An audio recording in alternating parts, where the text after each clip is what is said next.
From the CyberHub bunker and studio, you're tuning in to the CyberHub podcast.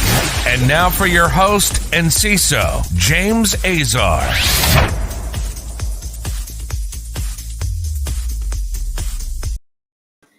Well, here we are, folks, live and away at it. It's June 2nd, 2021. Good morning to everyone on the East Coast, West Coast of the greatest nation on earth, these United States of America. James Azar here for your cybersecurity practitioner brief, talking about risk, impact, and mitigation. We are live on Facebook, LinkedIn, and YouTube. So if you're tuning in live, please make sure to comment, like, subscribe, and share. If you're listening on your favorite podcast listening platform after the fact, please follow or subscribe. Give us a 5-star rating if you like our content. And even if you don't, just a little social engineering in there. Give us a 5-star rating and let people know why you like our content. And that helps boost us up in the ratings. We've got a lot of things to talk about today, including the Accellion failing to notify customers of their FTA ZeroDay, a malware that can use a trick to bypass your EDR and antivirus, vulnerabilities in the Lasso Library, cybercriminals exploiting an active ZeroDay in WordPress, and industrial switches from several vendors, all with significant vulnerabilities on today's show. Today's show is brought to you by our friends over at KnowBe4, Wistic, and Ativo Networks. So make sure to check them out. You can see more about them in the show notes, and all the links to all the stories are in the show notes. You can go and check them out as well.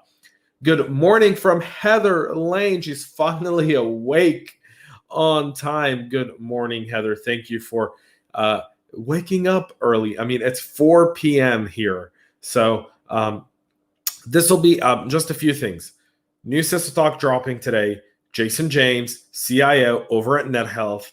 You don't want to miss it. Go check it out on your favorite podcast listening platform or on YouTube. Go check it out. Today's CISO Talk is going to be incredible. This is the last practitioner brief for this week. I am off tomorrow for a long extended weekend.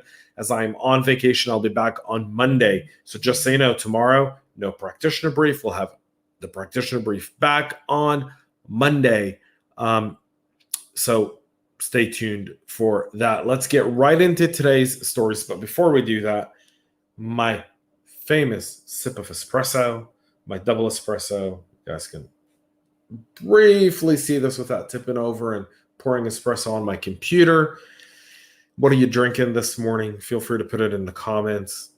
DM me, whatever works for you. Oh, yeah. I'm going to need this coffee for later today. Good morning to Matt Lee, who's also joining us. And let's start off with the brief where Accellion failed to notify customers of a zero-day vulnerability in its file transfer application and related cyber attack targeting the security flaw, according to a new report from KPMG. The FTA is a large file transfer service that was retired at the end of April of 2021 after being in use for roughly 20 years. And in mid-December, Accellion identified a critical vulnerability in the service and later discovered in the wild hacking attempts targeting this specific flaw. At the time of the attack, FTA still had roughly 50 customers and some already confirmed impact from the incident, including the Reserve Bank of New Zealand, US-based law firm ZeroDay, the Office of the Washington State Auditor, Security and Compliance Solution Qualys, and many more.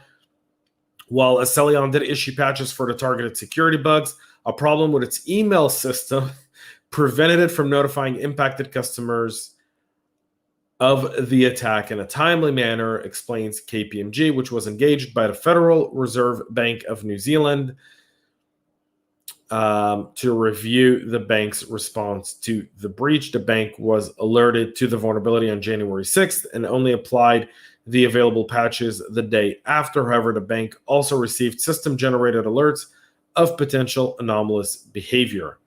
So, 1, third-party supply chain vulnerabilities without proper communications should be red flags all across. Number 2, the fact that KPMG actually reports on this and the Reserve Bank of New Zealand talks about it lets you know just how flawed and how challenging communication is today for cyber incidents and why the need for immunity is critical in order to actually address this stuff. Matt drinks Red Bull this morning. Greg says, good morning to you, Greg. And David is having some 6 shots and some cream. David, a man after my own heart. Really, I mean, without the cream, but there are mornings where I do need 6 shots just to start functioning. The attacks on FDA were linked to the Fin11 cybercrime group. But, folks, this is significant because some companies are going to look at this and go, see, they didn't have to disclose it, or they didn't need to disclose it. So what does that mean? I'm a bit concerned about this one and really bad behavior on the side of Accellion. I want to get to our next story where malware can use this trick to bypass ransomware defense in antivirus solutions. Funny enough, yesterday I was getting ready for a new tech corner that I'm getting ready to record with Joseph Salazar from Ativo. And the tech corner is actually around endpoint protection. And so seeing this story this morning was someone listening into our conversation yesterday. I'm not saying it didn't happen. Someone could have been listening to our Zoom conversation, but I highly doubt it. Researchers have disclosed significant security weakness in popular software applications that could be used to deactivate DIR protection and take control of allowed list applications to perform nefarious operation on behalf of the malware to defeat ransomware defenses. The twin attacks, which have been detailed by the academics from the University of Luxembourg and the University of London, are aimed at circumventing the protection folder feature offered by antivirus programs to encrypt files, aka cut and mouse, and disabling the real-time protection by simulating mouse click events, aka ghost control. Antivirus software providers always offer high levels of security, and they are an essential element in the everyday struggle against criminals, said Professor Gabriel Lenzini, who's the chief scientist at the Interdisciplinary Center for Security, Reliability, and Trust at the University of Luxembourg. But they are competing with criminals, which now have more and more resources, power, and dedication. Put differently, shortcomings in malware mitigation softwares could not just permit unauthorized code to turn off the protection feature, but design flaws in protected folder solutions provided by antivirus vendors could be abused by, say, ransomware to change the contents of files using an app that's provisioned, write access to the folder and encrypt user data, or wipeware to irrevocably destroy personal files of the victims. Guys, this is significant, gang. So here's the deal. Talked about this a little bit yesterday, right? Epsilon Red. If you haven't read up around the ransomware, you should read up on Epsilon Red. It's significant. This is 2 days in a row. I tend to look at what the media puts out, and that kind of allows me to smell where the wind is blowing.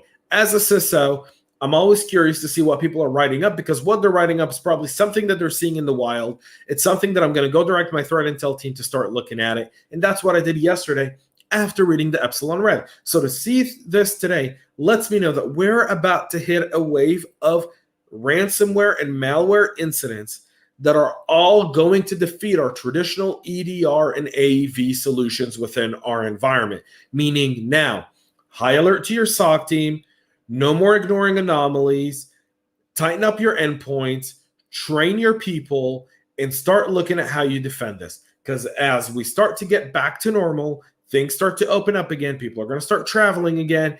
People are going to go back into the office. People are going to be working hybrid.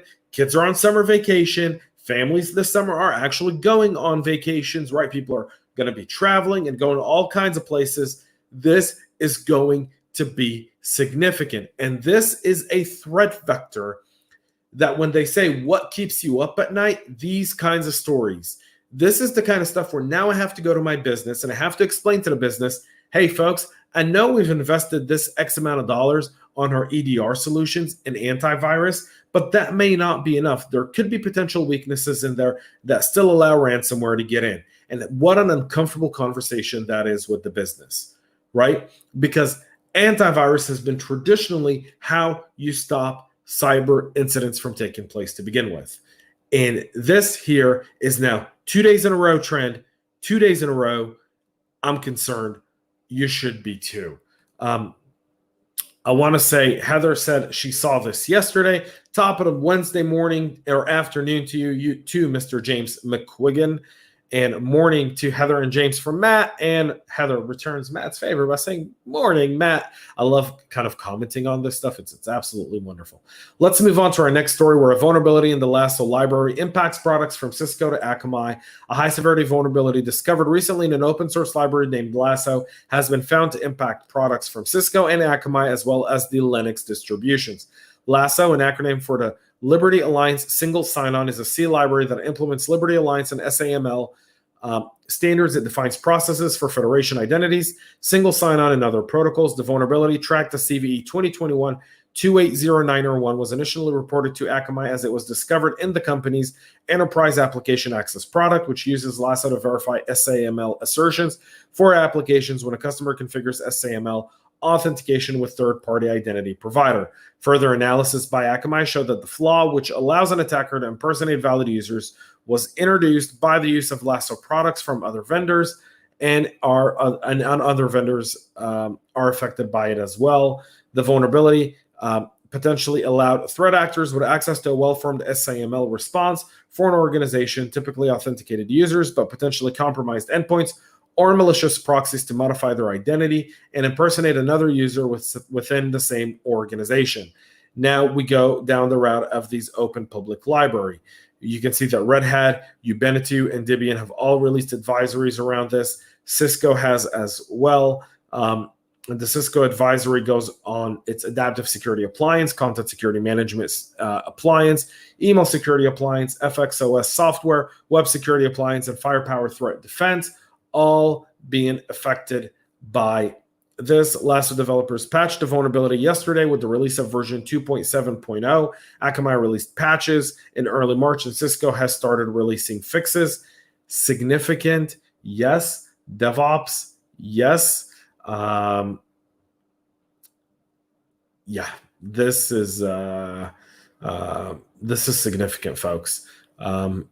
Again, software supply chain, Achilles heel of any organization. Now we're watching these open source libraries. I've got someone coming on from GitLab for a special CISO talk. I'm going to get Jonathan from GitLab on the show as well, and we're going to have this conversation. So check this out. So about the previous stories, here are top three, and then we're going to end with the last two stories here. You heard it here first. James says EDR can't be the only solution. You have to rely on technology, processes, and the people. Get them trained and aware of security culture. Heather says, what is EDR? That's endpoint detection and response. Greg was nice enough to be the guy there, ex-Army. Hoo-ha, brother. I got you, Heather. And Heather, who's just getting into CTI, smart lady. And if you guys have not tuned into one of Heather's clubhouse rooms, they're always a lot of fun and very, very awesome. Heather, you should put that in the notes so people here can see it on LinkedIn.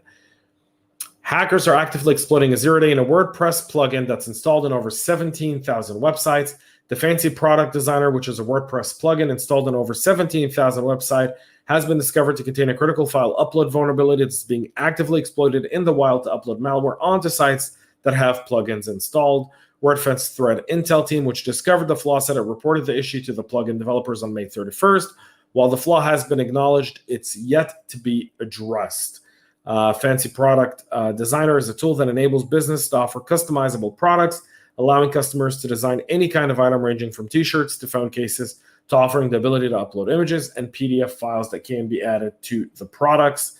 As of right now, you can see that there are indicators of compromise. If you're using this, you should definitely get this checked out or disable it altogether and replace it. Finally, industrial switches from several vendors affected by the same vulnerability. The vulnerabilities were discovered by Austria-based cybersecurity consultancy SEC Consult. The ADIS-owned company has been trying to get security holes fixed since mid-April 2020, but it took nearly 1 year for Chronix to release the patches. The firmware developed by Chronix for its JetNet industrial switches is also used by Westermo for PMI 110F2G and Pepperell and Fuchs for Comtrol Rocket Linux industrial switches.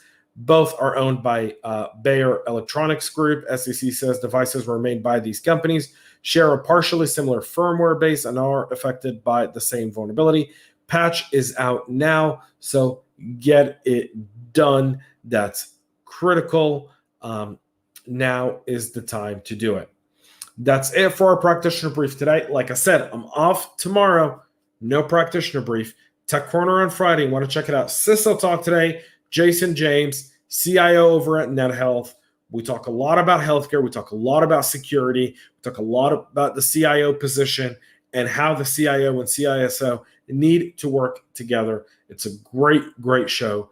Don't miss it. Launches at 1 p.m. Eastern today on YouTube. So go subscribe now. Again, folks, thanks so much for tuning in. Heather, Greg, James, and everyone else, Matt, and everyone else that's tuned in this morning. Thank you so much for all your time, folks. And make sure to go check it out. Have a great rest of your week, folks. And it's graduation weekend for a lot of kids. A lot of people from the class of 2021 who last year, a lot of folks had to graduate online, now get to do it in person with their families. So make it extra special. That's it for us here. Again, folks, thank you so much.